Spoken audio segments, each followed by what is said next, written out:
Credit card എടുക്കുന്നതിനായി പലപ്പോഴും ബാങ്കുകൾ ഉപഭോക്താക്കളെ നിർബന്ധിക്കുന്നത് ശ്രദ്ധയിൽപ്പെട്ടിട്ടില്ലേ? ഒന്നുകിൽ മാളുകളിലോ അല്ലെങ്കിൽ ആളുകൾ കൂടുന്ന മറ്റ് സ്ഥലങ്ങളിലോ പോകുമ്പോൾ ക്രെഡിറ്റ് കാർഡ് എടുക്കുന്നതിനായി അവർ നിങ്ങളെ സമീപിച്ചേക്കാം. അതുമല്ലെങ്കിൽ ഫോൺ കോളുകൾ വഴിയോ ഇമെയിലുകൾ വഴിയോ നിരന്തരമായി ബാങ്കുകൾ നിങ്ങളെ ക്രെഡിറ്റ് കാർഡുകൾ എടുക്കാൻ സമീപിച്ചേക്കാം. എന്തുകൊണ്ടായിരിക്കാം നിങ്ങളെ ക്രെഡിറ്റ് കാർഡുകൾ എടുക്കാൻ ബാങ്കുകൾ പ്രോത്സാഹിപ്പിക്കുന്നത്? അതിലൂടെ ബാങ്കുകൾക്ക് എന്താണ് നേട്ടമെന്ന് എപ്പോഴെങ്കിലും ചിന്തിച്ചിട്ടുണ്ടോ? ക്രെഡിറ്റ് കാർഡുകൾ എടുക്കാൻ നിങ്ങളെ ബാങ്കുകൾ പ്രോത്സാഹിപ്പിക്കുന്നതിന് പിന്നിലെ പ്രധാന കാരണങ്ങളിലൊന്ന് ഉപഭോക്താവിൽ നിന്നും അവർക്ക് കിട്ടുന്ന പലിശയാണ്. കൃത്യസമയത്ത് എടുത്ത പണം തിരിച്ചടയ്ക്കാതിരുന്നാൽ ബാങ്ക് പലിശ ഈടാക്കും. അത് വളരെ ഉയർന്നതുമായിരിക്കും. ഇതാണ് ക്രെഡിറ്റ് കാർഡുകളെ ലാഭകരമായ ബിസിനസ്സായി ബാങ്കുകൾ കാണുന്നതിനുള്ള പ്രധാന കാരണം. ബാങ്കുകൾക്ക് ലഭിക്കുന്ന മറ്റൊരു ലാഭം ഇടപാടിൽ നിന്നുള്ള വരുമാനമാണ്. നിങ്ങൾ കാർഡ് ഉപയോഗിച്ച് പർച്ചേസ് ചെയ്യുമ്പോഴോ ഓൺലൈനായി സാധനങ്ങൾ വാങ്ങുമ്പോഴോ വ്യാപാരിയിൽ നിന്നും ബാങ്ക് ചെറിയൊരു ഫീസ് ഈടാക്കും. ഓരോ ദിവസവും നടക്കുന്ന ഇടപാടുകളിലൂടെ ബാങ്കുകൾക്ക് വൻ ലാഭമാണ് ലഭിക്കുന്നത്.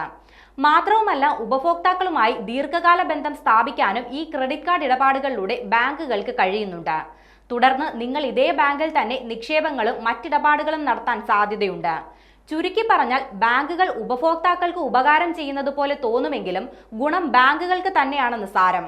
ബാങ്കുകൾക്ക് അവരുടെ ലാഭം വർദ്ധിപ്പിക്കാനുള്ള ബിസിനസ് തന്ത്രമാണ് ക്രെഡിറ്റ് കാർഡുകൾ. ഇന്ന് ക്രെഡിറ്റ് കാർഡുകൾ ഉപയോഗിക്കാത്തവർ ചുരുക്കവുമാണ്. ഉപയോഗിക്കാൻ അറിയാമെങ്കിൽ ക്രെഡിറ്റ് കാർഡുകൾ ഉപകാരപ്രദവുമാണ്. പക്ഷേ ഇത് സൂക്ഷിച്ചുപയോഗിച്ചില്ലെങ്കിൽ സംഗതി പ്രശ്നമാവുകയും ചെയ്യും. ക്രെഡിറ്റ് കാർഡുകൾ സൂക്ഷിച്ചും ബുദ്ധിപരവുമായി ഉപയോഗിച്ചാൽ സിബിൽ സ്കോർ വർദ്ധിപ്പിക്കാനാകും. ക്രെഡിറ്റ് കാർഡ് ഉപയോഗിക്കുമ്പോൾ വായ്പാ പരിധിയുടെ 30% കൂടുതൽ പണം ഉപയോഗിക്കാതിരിക്കാൻ ശ്രദ്ധിക്കണം. കൂടാതെ ക്രെഡിറ്റ് കാർഡ് ഉപയോഗിച്ച് ATM-ൽ നിന്നും പണം പിൻവലിക്കുന്നത് നിങ്ങളുടെ ചെലവ് വർദ്ധിപ്പിക്കുകയും ചെയ്യും.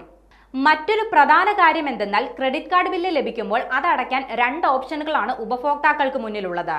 1, മുഴുവൻ തുകയും അടയ്ക്കാം. 2, ഏറ്റവും കുറഞ്ഞ തുക അടയ്ക്കാം.